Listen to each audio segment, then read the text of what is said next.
Writing a poem can be incredibly frustrating. Here's why that might be a good thing.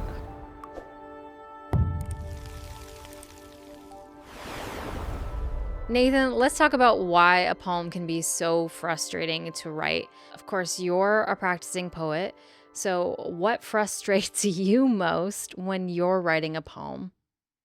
Ironically, the frustration is to try to let go of the frustration through most of the process.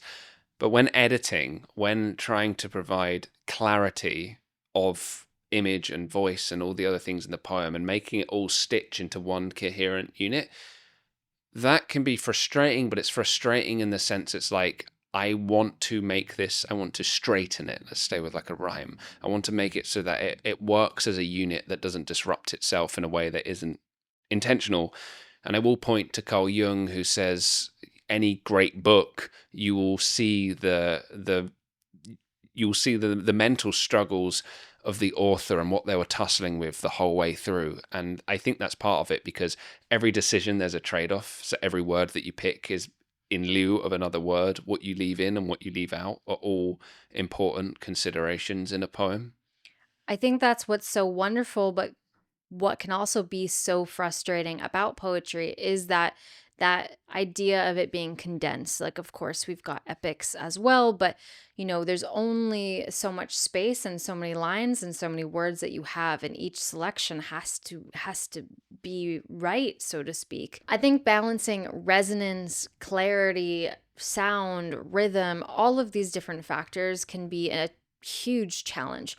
What's your approach to managing balancing all of these different things at once? It's being meticulous. It's scrutinizing everything that is in the poem. Does this work on a sound level? Are all the lines necessary? Has the line broken in interesting ways each time? Is this the best place I can break it? Does everything contribute to the overall aesthetic effect I want the poem to have on a reader? These are considerations you want to have. If you want someone to feel uplifted by your poem, or you want someone to feel thoughtful, or you want someone to feel melancholic, of course you cannot control the exact audience reaction, but you are guiding someone through that. If you listen to a sad song, you can say to Coldplay, you don't get to decide if I feel sad or not by Fix You. But it's a sad song, so you're probably going to feel the sadness of the emotion. So you are in control of something as the poet, even though you can't control the reaction, you guide reactions. My reaction to that song is melancholy rather than sad, Nathan. No, you're wrong. That is not how you're allowed to interpret it. So one of the biggest things that comes to my mind, and one of the things that I struggle with most, is how to start and how to end a poem as well. This is one of the biggest areas that I struggle. I often find that I'll have good moments. I've been learning from Nathan. I've been taking Nathan's poetry workshop even as his wife, and I've been in your workshops for a number of years now. And that's one of the hardest parts for me, is how do I start this poem or how do I finish this poem? What is your advice for either of those two issues?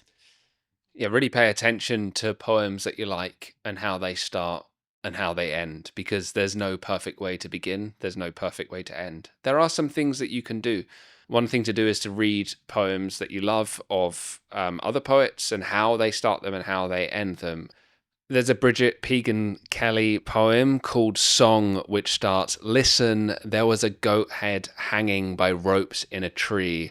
All night it hung there and sang." So that poem starts with listen. So it kind of invites you in to be like, okay, like I'm going to tell you a story. And then it gives you, there's a goat head in the tree. So we have an image, but you're also like, what the hell is that doing in the tree? So you want to read more, right? I have the same question. Why is it in the tree? Exactly. So the poem, as you read through it, you'll start discovering why it's in the tree, who the goat belonged to, who owned the goat. There's a bit in the poem where there's a child who owns the goat, who names the goat. So like all these different things start coming in. So but that beginning just makes you go, okay, I'm intrigued. It's saying listen, but then it's saying why you should listen. That is such a good example for all of the reasons you listed. And then what can you tell me about, how to end a poem then? So, a poem, I usually think of a good ending as one that doesn't completely tie itself in a knot. When you get to the end, you go, okay, we're done. It's kind of like you want someone wanting more. So, one way to think of it is it asks more questions than provides answers. There's no final word to say, like, and that is what this is. There's like no one way to end a poem. You could literally end on a question, and there's all these different decisions you might want to make. It might even be like, do I want to put a period at the end of the line, or do I want to leave it open? There is just like so many micro questions, and poetic closure is its own skill. One thing I will say when I edit other poets' work, often where you think the ending is, you've usually ended too late. That's the bow tying thing. Maybe it's like one or two lines earlier. That happens a lot. Yeah, I think that's a good point that we see quite a lot actually. But to shift this conversation a little bit, for anyone out there listening, if there's something that you're struggling with, that you're frustrated by in poetry, of course, Nathan and I could probably come up with 1,000 reasons why poetry can be frustrating. But I'd be interested to see what you find challenging or frustrating in your own poetry. But I also want to move to why that might be a good thing.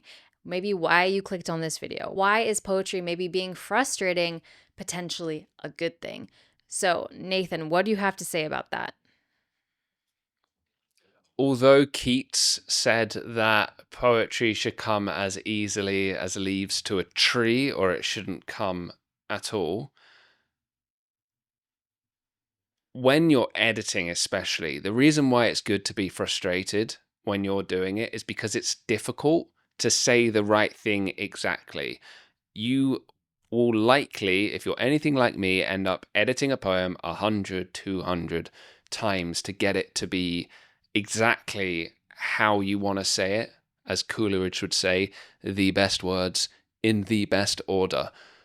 That takes a lot of work, and it takes a lot of thinking and feeling and scrutiny and learning. The frustration means I haven't yet got this, and then the relief is, I got it. And then later down the line, you can be frustrated at the old poem because you should hopefully be a better poet through time.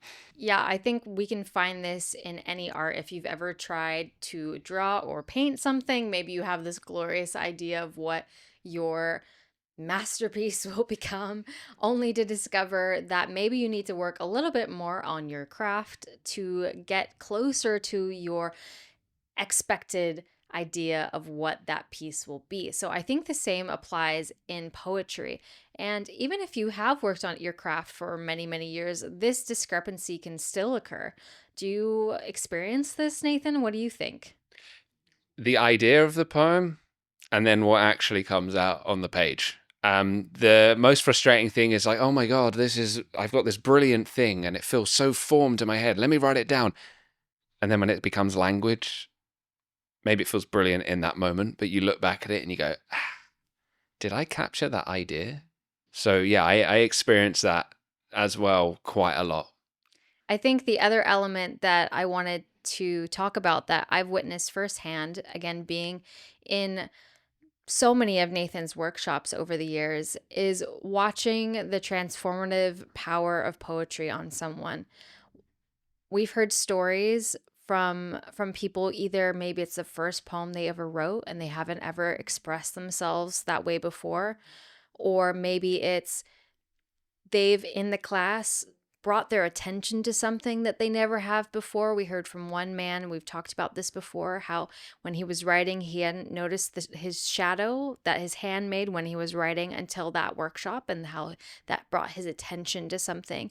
And we've also heard stories from people in our workshops of maybe their poetry for years was dominated by feelings of sludge or grief or darkness, and maybe not in the strange and mysterious way that we'd like it to be, but that somehow through writing poetry, through maybe being exposed to new types of poetry that they hadn't been exposed to before. And Nathan does a great job of bringing a range of poetry to these workshops, that they were able to find the lightness in themselves and in their own poetry again, that they were able to write about something that uplifted them, that didn't drag them down. And we've witnessed this over and over, and it is so powerful every time we do. So that is one of the most special things that I've witnessed, that poetry, yes, can be frustrating to create, but wow, can it be transformative